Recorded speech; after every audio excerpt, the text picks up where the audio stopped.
हे what's up guys, welcome back once again.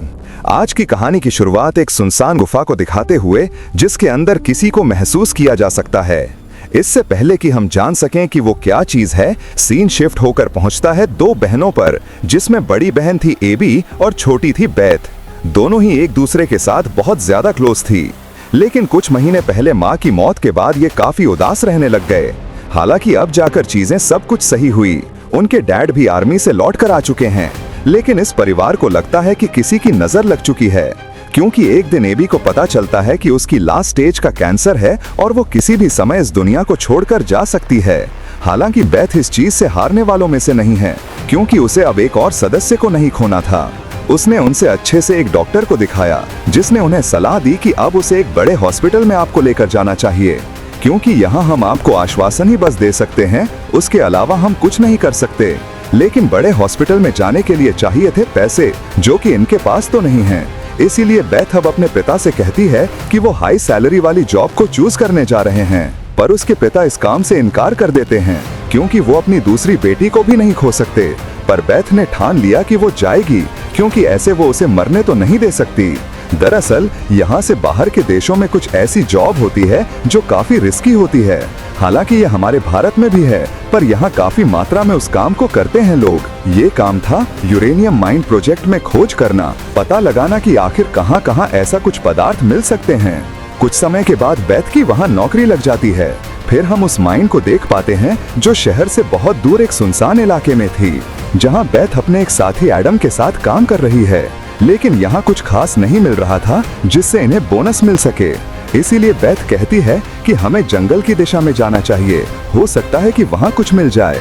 लेकिन Adam इनकार कर देता है, क्योंकि जगह रशियन बॉर्डर से बहुत ही ज्यादा नजदीक है और ऐसे में अगर उन्होंने हमें देख लिया तो शूट कर देंगे। तो जहाँ जगह मिली वहीं हम काम करते हैं।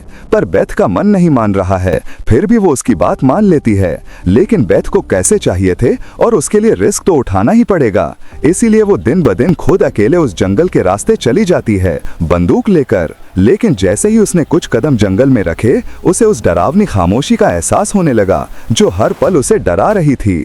ऐसा लग रहा है कि मानो कोई आसपास है जो उसे बार बार देख रहा है। तभी बेथ की नजर एक स्टोन पर गई, जो कि बहुत ही अजीब था। ऐसा कुछ यहाँ पर मिलना उसकी कल्पना से परे था। उसने उसे अपने पास रख लिया और बेस पर लाकर उसे चेक करने लगी कि आखिर ये क्या चीज है।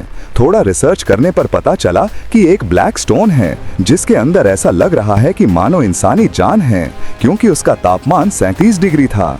एक पत्थर का तो कोई तापमान नहीं होता। इससे आगे वो कुछ और खोज पाती, तभी उसके डैड का कॉल आता है, जो उसे बताते हैं एक डॉक्टर ने जवाब दे दिया है, क्योंकि वो बहुत ही ज्यादा दर्द में है, इसीलिए मैं उसे घर लेकर आ रहा हूँ। कम से कम वो सुकून से अपने घर तो अपना दम तोड़ सकेगी। उनकी ये बातें बेथ को किसी तीर की तरह चुभती हैं। वो अपना सारा काम धाम छोड़कर सीधा घर के लिए निकल गई। किस्मत अच्छी थी कि एडम ने उसे बताया कि अभी कुछ देर में एक हेलीकॉप्टर जाने वाला है, तब तुम उसी में बैठ जाओ। लेकिन क्या सच में उसकी किस्मत इतनी अच्छी है, ये तो हमें समय ही बताएगा। अब हेलीकॉप्टर में वो बैठ गई, साथ में उसके वो ब्लैक स्टोन भी था और मन में सिर्फ एबी की चिंता थी, कहीं उसे कुछ हो ना जाए। इस बीच पायलट बताता है कि हमें फॉग वाले रास्ते से होकर जाना होगा, क्योंकि दूसरी तरफ रशियन मिलिट्री है। अगर उन्होंने हमें देख लिया तो दिक्कत हो सकती है। अब ये लोग फॉग वाले रूट को फॉलो करते हैं, परंतु कुछ ही समय बाद बेथ देखती है कि बाहर एक पंछियों का झुंड उड़ रहा है।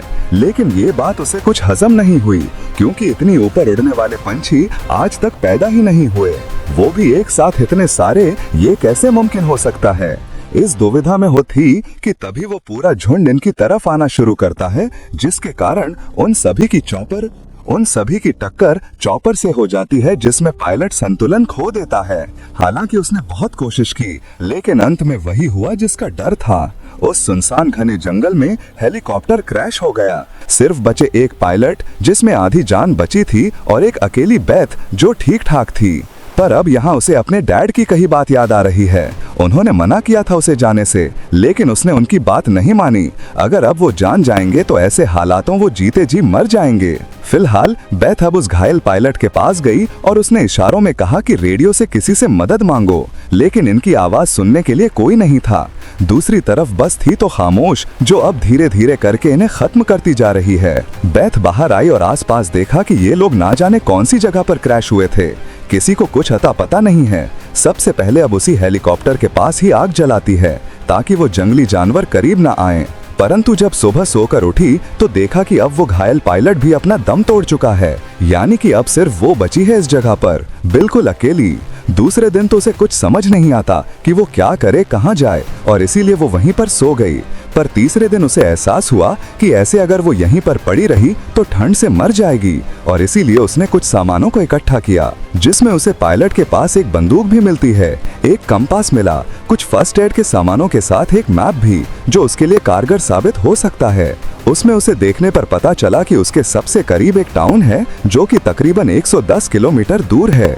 ये करीब तो नहीं है, लेकिन उम्मीद जरूर है, और इसी तरह वो उसी ओर बढ़ने का फैसला करती है। लेकिन बाहर निकलते ही उसे चॉपर से वॉकी टॉकी से आवाज आती है, तो वो भागते हुए उसके पास गई और बोलने पर पता चला जो दूसरी तरफ है वो शख्स भी उसी की तरह ही परेशान है, क्योंकि उसका भी हेलीकॉप्टर क्रैश हो चुका है, जो बड़ी ही ताज्जुब की बात है। एक साथ 2 हेलीकॉप्टर क्रैश होना काफी अजीब है। जॉन बताता है कि सब के सब मारे जा चुके हैं, परंतु सिर्फ वो जिंदा है। इसीलिए अब बेथ ने पूछा कि तुम अभी इस समय कहाँ पर हो, मैं तुम्हारे पास ही आती हूँ। मुझे यकीन है कि यहीं कहीं आसपास ही होगा, क्योंकि सैटेलाइट फोन की रेडियस ज्यादा दूर तक नहीं जाती। पर जॉन उसे मना करता है कि यहाँ पर मत आओ, क्योंकि यहाँ पर खतरा है। लेकिन बेथ ने पहले ही बहुत ही रिस्क ले लिया है, तो ये कौन सी बड़ी बात है। वो उसी लोकेशन पर पहुंची, पर उसे कुछ सही से नहीं पता था। लेकिन हाँ, इतना जरूर पता था कि जब वो क्रैश होने वाला था तो उसे पहले उसने एक झील देखी थी, तो हो सके कि उसके आसपास ही वो हो। अब बेथ ने उसे समझाया कि उसे घबराना नहीं है, बस दुआ करना है कि उसे जल्दी वो मिल जाए। हो सकता है कि उनकी मदद के लिए कोई जल्दी आ जाए।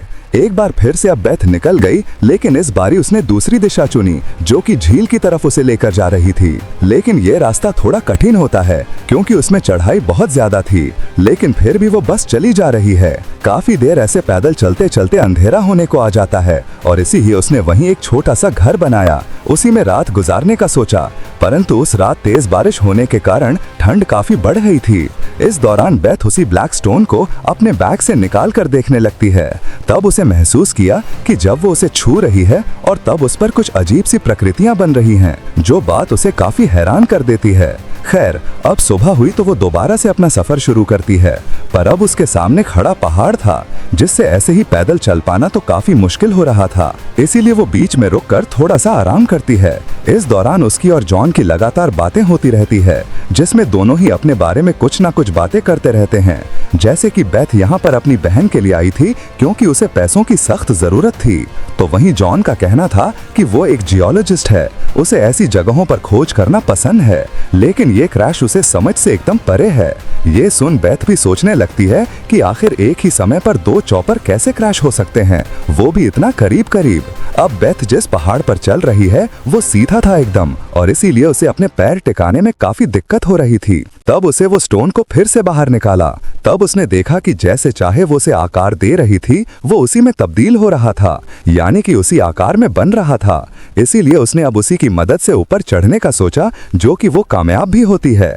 एकदम टॉप पर जाने के बाद उसे अपने सामने वही झील दिखी जिसका जिक्र जॉन ने किया था, तो शायद हो सकता है कि उसी के आसपास वो हो। पर जाने से पहले उसने एक बड़ा सा एरो वहां बना दिया, ताकि अगर कोई प्लेन या हेलीकॉप्टर यहां से गुजरे तो उसे पता चल जाए। जब उसने अपनी दूरबीन से देखा तो उसे वही सामने पंछियों का झुंड दोबारा से दिखा, और साथ में दूर एक आर्मी बेस, जो देख उसे लगा शायद वो लोग उनकी मदद कर दें। लेकिन तब तक जॉन ने उसे बताया कि वो गलत दिशा में जा रही है, वहां वो नहीं है। अभी जिस जगह पर वो है वो रशियन एरिया है, तो उसे फौरन पीछे हटना होगा, वरना वो लोग तुम्हें मार देंगे। बेथ ये सुनकर डर गई और फौरन घबराकर पीछे भागने लगी।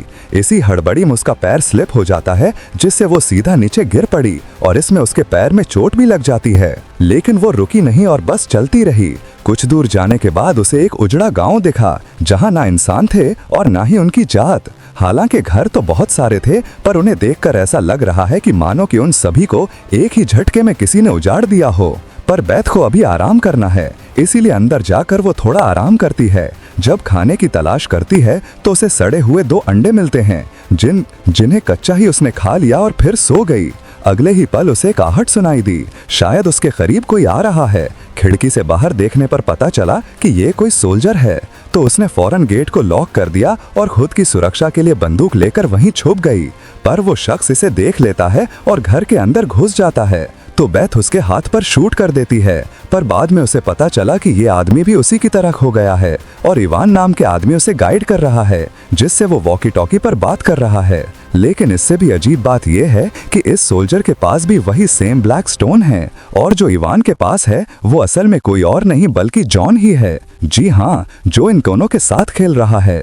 जब उसे पता लगा, अब बेथ को पता चल गया, तो उसने बड़े ही अफसोस के साथ कहा, तुम दोनों मेरे फेवरेट थे, लेकिन अब खेल बिगड़ चुका है। बेथ गुस्से के मारे वॉकी टॉकी को फेंक देती है, और जब गुस्सा शांत हुआ तो उसने उस घायल सोल्जर की मदद की। हालांकि वो उसकी बात को समझ नहीं पा रहा है, लेकिन फिर भी बेथ उसे समझाने में लगी, जो पत्थर उसके पास है हूबहू उसे वही पत्थर मिला था उस जंगल से।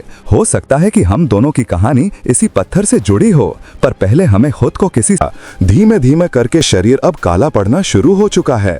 इस चक्कर में उसके दिल की धड़कन भी अब धीमी हो गई है। इसके कारण वो वहीं बेहोश हो गई। परंतु अचानक उसकी आंख खुली, क्योंकि उसने अभी अभी एक हेलीकॉप्टर की आवाज सुनी।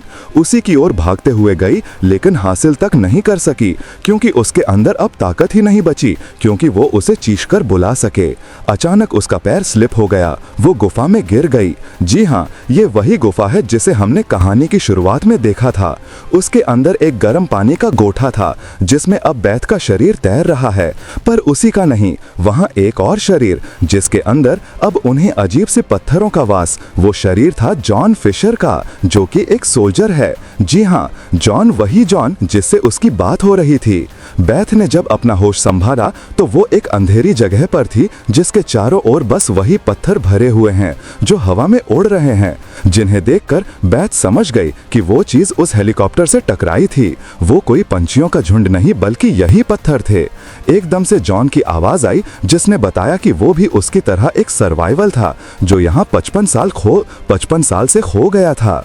बेथ ने उसके पत्थर बने शरीर को देखा तो उसे जॉन ने बताया कि वो मर रहा था, लेकिन उसने फिर अपना सब कुछ इन्हें दे दिया और आज तक वो जिंदा है और अब उसकी बारी है। दरअसल दोस्तों, ये पत्थर किसी एडवांस्ड एलियन टेक्नोलॉजी के थे या फिर एक एडवांस लाइफ फॉर्म थे, जिन्हें जीने की जिद थी और इसके लिए उन्हें इंसानी शरीर की जरूरत पड़ती है खुद को जिंदा रखने के लिए। हो सकता है कि ये कोई एक्सपेरिमेंट की गलती हो, या फिर ऐसा भी हो सकता है कि धरती पर खुद हजारों साल पहले आए हो और अब वही चीज बेथ को भी करनी थी, लेकिन उसने इनकार कर दिया क्योंकि उसे अपने घर जाना था। तभी उसे अपना घर दिखा, जहां उसकी बहन एकदम ठीक थी, पर वो जानती है कि ये बस उस एडवांस्ड सिस्टम द्वारा बनाया गया एक छलावा है, जिसमें वो फंसने वाली नहीं है। वो सिस्टम उसे मजबूर कर रहा है वो खुद को सरेंडर कर दे। हालांकि इसके बदले में उसकी बहन ठीक हो सकती है, लेकिन अब बेथ को भी समझ आ गया है कि मौत को रोका नहीं जा सकता। जितना जिसकी तकदीर में लिखा है वो होकर रहेगा। उसने अपने घर का दरवाजा खोला। बाहर तेज तूफान था, जिस बीच उसे कुछ हलचल आई, जिससे हमें पता चला कि शायद उसे रेस्क्यू कर लिया गया है। 4 दिन बाद जब उसकी आंख खुली तो वो अपने एक दोस्त के घर थी, जिसने बताया कि उसे रेस्क्यू कर लिया है। ये सुन वो थोड़ा हैरान भी होती है। अभी उसे फौरन अपनी बहन के पास जाना होगा, जो आखिरी सांसें गिन रही है। तो वहीं उसके पिता भी खड़े थे। दोनों को पता चल गया कि अब बस यहीं तक था जो कुछ भी था, और इसीलिए उन्होंने आबी को गले से लगा लिया, जिसके कुछ ही पल वो दुनिया से चली गई। हम उस हॉस्पिटल की खिड़कियों पर कुछ पत्थरों को रखा हुआ देखते हैं और बूम, कहानी इसी दृश्य के साथ खत्म हो जाती है। पर एक सवाल छोड़ गए कि अगर आप होते तो क्या करते? क्या किसी अपने के लिए अपनी जान की कुर्बानी देते, या फिर ये स्वीकार कर लेते कि मौत अगर किसी की आनी है तो वो आकर रहेगी, कोई उसे रोक नहीं सकता, और यही दुनिया का सबसे बड़ा सच है। वेल, आपको कहानी कैसी लगी हमें कमेंट करके जरूर बताइएगा। मिलते हैं अगले वीडियो में। Thank you so much watching. Peace out.